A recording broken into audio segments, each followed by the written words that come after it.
ষষ্ঠ গ শাখার শিক্ষার্থীরা মমতাজ উদ্দিনের লেখা নাটক সুখী মানুষ পরিবেশনা করছে। রহমত আলী, ও রহমত আলী, শুনছি, ভালো করে শোনো। ওই কবিরাজ যতই নারী দেখুক না কেন, তোমার মোড়লের নিস্তার নাই। অমন ভয় দেখাবেন না, তাহলে আমি আমার করে কাঁদতে লেগে যাব। কাঁদো, মন উজাড় করে কাঁদো।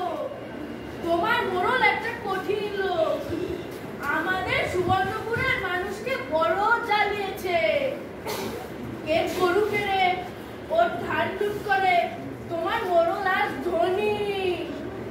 মানুষের কান্না দেখলে হাসে, তাই বলে মোড়লের বেলা ভালো হবে না কেন? হবেই না তো, মোড়ল যে অত্যাচার